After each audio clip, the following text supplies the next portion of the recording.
Le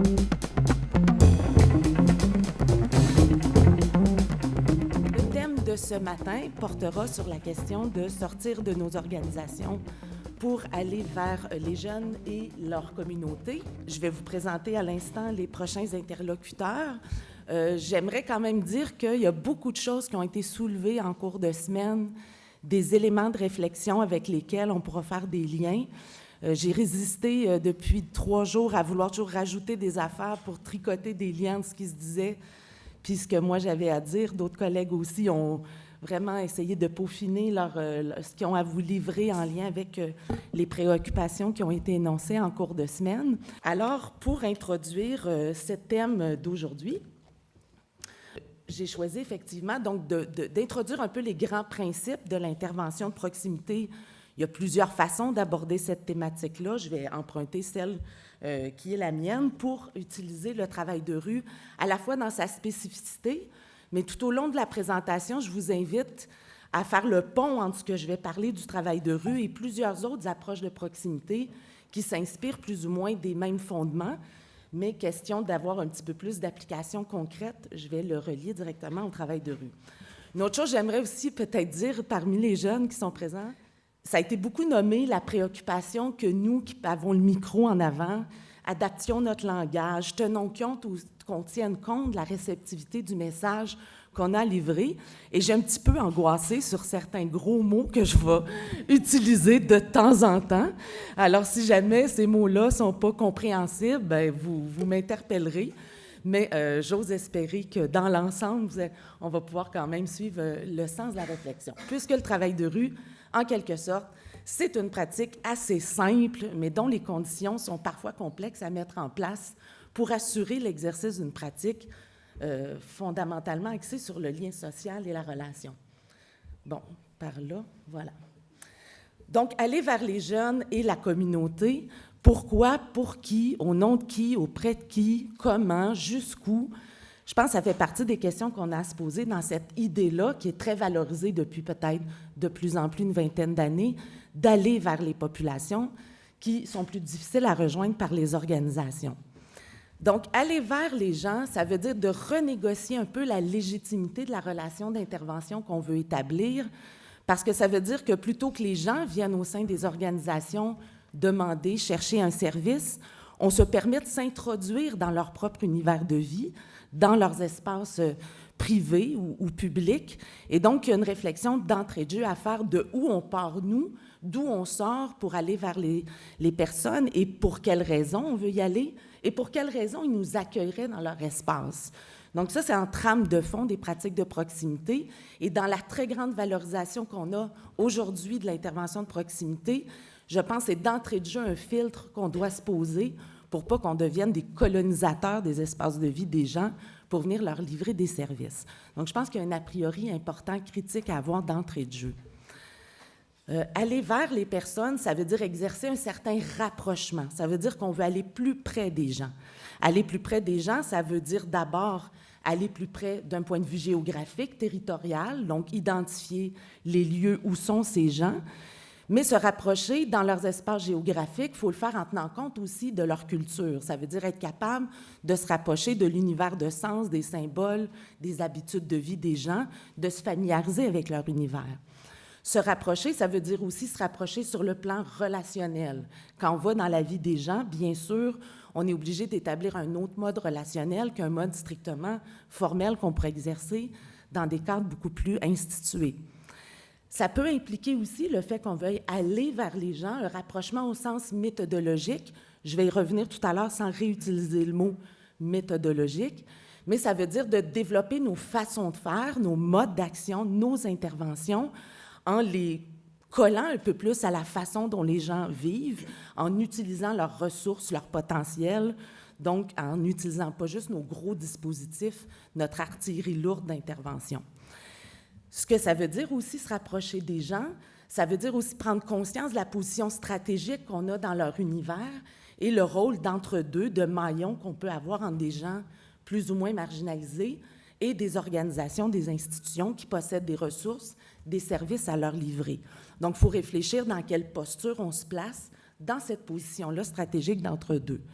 Et nécessairement, ça interpelle un sens politique, parce que d'aller vers les gens, être avec eux, il faut réfléchir, est-ce que je suis là pour faire alliance avec ces personnes, pour lutter contre les inégalités qu'elles subissent, ou est-ce que je suis un agent, un instrument du système pour venir adapter ces gens-là afin qu'ils fonctionnent mieux dans le système tel qu'il est. Donc, beaucoup de réflexions, déjà simplement par cette idée de rapprochement des populations. Un petit schéma ici que je vais vous présenter, qui essaie de synthétiser un peu dans un tableau en 2 axes, donc en 4 cadrans, différents types d'interventions de proximité. Tout de suite, mise en garde, ce n'est pas une classification, ce n'est pas une grille rigide, c'est des pôles pour réfléchir à la diversité des pratiques et à leur articulation. Qu'est-ce qu'ont en commun et de distinct les différentes interventions de proximité? Évidemment, ce n'est pas exhaustif comme tableau. Donc, quand on parle de pratiques de proximité, on va parler, entre autres, de 2 axes. Donc, un premier axe qui va distinguer des pratiques d'intervention qui s'exercent directement dans des espaces sociaux plus marginalisés. Marginalisés, prenez-les pas au sens trop fort du terme, mais je veux dire des espaces qui sont loin de la norme instituée, qui peuvent être des espaces d'appartements, d'utilisation d'un parc, mais en dehors des heures prévues d'utilisation, les bars, les restaurants, les rues, les ruelles, etc. D'autres pratiques de proximité vont se tenir ou vont être développées plus proches d'espaces structurés, institués, normés, autour de l'école, de la maison de jeunes, dans des parcs, mais aux heures d'usage normales, etc. On va distinguer aussi, sur l'autre sens, des pratiques d'intervention qui sont vraiment ancrées dans la demande des gens. Donc, on va vers les gens, on voit ce qu'ils veulent faire et on travaille avec eux. D'autres pratiques d'intervention de proximité qui vont beaucoup plus être axées sur une commande plus spécifique. On veut intervenir sur la prévention des maladies transmises sexuellement, sur les enjeux de santé mentale, sur divers enjeux qui sont beaucoup plus pointus. Donc, je vais illustrer 4 cas de figure un peu de ces différentes pratiques. On pourrait dire d'abord que... bon, il ne suit pas mon rythme, c'est supposé apparaître progressivement. Ouais. Donc, 4 cas de figure de l'intervention de proximité. Tant qu'à faire, je vais mettre les 4. Donc, on pourrait dire que le travail de rue est la pratique de proximité qui cherche le plus à aller vers les espaces sociaux marginalisés où les gens se retrouvent et qui est une pratique complètement ancrée dans la demande des gens qu'on vise à rejoindre. Et donc, on suit la mouvance des populations, on suit leur rythme et on a une fonction d'accompagnement. La pratique de outreach, on pourrait l'associer à des interventions plus spécifiques, plus pointues, mais qui sont délivrées dans les espaces sociaux qui appartiennent aux gens. Le travail de milieu, qui est un terme assez générique qui peut inclure toutes sortes d'autres nominations, mais ce serait des pratiques où on s'associe aussi aux gens, on développe avec eux des pratiques qui répondent à leurs besoins dans une perspective de socialisation et pour permettre aux gens de collectiviser leurs préoccupations puis d'occuper un espace dans l'espace social plus normé. Et l'intervention ciblée pourrait être une forme d'intervention qui s'exerce dans des lieux plus institués, qui répond à une certaine commande, mais qui a quand même une certaine souplesse des approches de proximité. À titre d'exemple, un intervenant de corridor dans une polyvalente qui a plus de latitude que la travailleuse sociale ou la psychologue, mais qui est quand même beaucoup plus encadré qu'un travailleur de rue. Donc, on verra tout à l'heure, peut-être dans les énoncés des collègues, si cette typologie-là fait un peu écho à leurs différentes pratiques. Donc, le mouvement d'aller vers un travail de rue, à partir de maintenant, je vais me concentrer surtout sur le travail de rue comme étant justement un cas de figure. Ici, je pars d'une définition qu'on a formulée dans le cadre d'une recherche portant sur la négociation du sens et des usages de pratiques de travail de rue, menée avec des jeunes, des travailleurs de rue, des coordonnateurs, etc., et où on a mis en commun les énoncés de chacun pour définir un peu ce que pouvait être le travail de rue. Donc, selon, à l'issue de cette recherche, on dirait que le travail de rue, c'est, suspense, une pratique qui s'exerce à travers une présence quotidienne dans les milieux de vie des personnes et qui s'appuie sur l'établissement d'une relation de confiance avec elles pour les accompagner vers un mieux-être.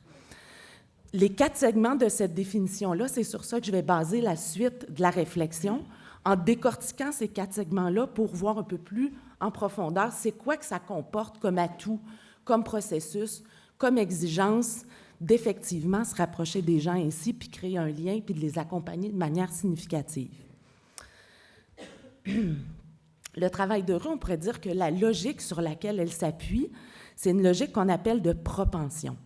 Une logique de propension, ça fait référence au fait que dans la vie, on ne contrôle pas tout. Et quand on a l'obsession occidentale de tout contrôler, de tout mesurer, de toujours cibler à l'avance des résultats escomptés, et qu'on s'acharne à vouloir appliquer l'intervention telle qu'on l'a pensée, bien, on passe à côté de ce qui se passe pour de vrai dans la vraie vie. La logique de propension fait appel à l'idée de s'appuyer sur la configuration de la vie comme elle se vit, un peu comme une rivière qui coule, où on va, plutôt que faire un barrage pour l'organiser, on va suivre le courant. Donc, l'image du surf, pour moi, illustre bien ce que c'est de faire du travail de rue, de dire, je vais toujours négocier avec la réalité telle qu'elle évolue pour me situer. Donc, on pourrait dire que le travail de rue, si je me réfère à... On n'a pas le même timing. Si je me réfère à la définition que j'ai formulée juste précédemment, on pourrait dire que le travail de rue va toujours négocier sa place dans l'espace, va négocier les types de liens qu'il va créer avec les gens, va négocier les types d'actions qu'il va mener avec eux, et il va négocier aussi la visée de cet accompagnement. Donc, les processus qu'il va mettre en œuvre, ici, justement, je vais les dire très rapidement puisque je l'ai un peu énoncé puis que le temps passe très vite. Donc, ça veut dire qu'il y aura tout un travail fait pour franchir la distance s'il veut rejoindre des personnes qui sont plus marginalisées. Donc, il va s'adapter à la culture, au langage, au rythme des personnes. Il va travailler fort aussi pour traverser la méfiance des gens en prenant du temps à parler de tout, de rien, en partageant du temps, en partageant des activités, des idées pour créer un univers de sens commun avant de commencer à parler nécessairement des grandes difficultés à résoudre. Ensuite, il va s'ajuster aux circonstances. Donc, il va moduler son intervention, il va l'ajuster selon la situation. Est-ce que c'est une référence, un accompagnement, une écoute, aller au palais de justice? Est-ce que c'est de la médiation? Donc, il y aura une somme d'actions possibles qui va être modulée en fonction des situations. Et il va aussi suivre la mouvance des personnes en collaborant à l'actualisation des aspirations des uns et des autres selon ce qu'ils formulent. Est-ce que c'est se sortir d'une situation? Est-ce que c'est de réduire les risques associés à une situation?